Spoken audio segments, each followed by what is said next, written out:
It's been 1 week since protesters clashed with police and stormed Brazil's government buildings in the capital, Brasilia.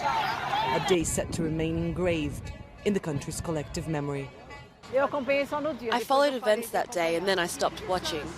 It was revolting, outrageous. I felt sick that night, to be honest, and decided to stop watching the news. I thought it was absurd, a lack of respect. It was a lack of everything, of democracy. I had never seen such a thing. My reaction was astonishment, some shock. For me, it was a collective delusion because people were led to do something absurd, thinking they were acting the right way, fighting for an ideal. It was a crime and it must be punished. Once investigated, who allowed it, who financed it, and find the real culprits. Several investigations are ongoing into who was behind the protests, which on January 8 called for President Luiz Inácio Lula da Silva to be ousted and for the army to take over.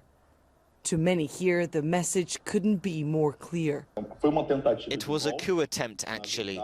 We don't know exactly who was behind it, that is under investigation, or what the plan was, but it was a coup attempt. But Leo Puglia believes last week's events may have helped Lula's government.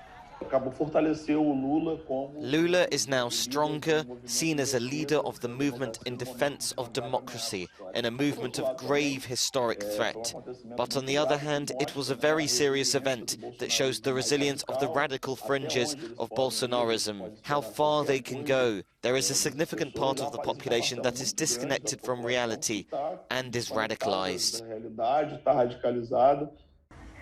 Lula's comeback has been remarkable even to his supporters, but he is now faced with arguably his most difficult task yet.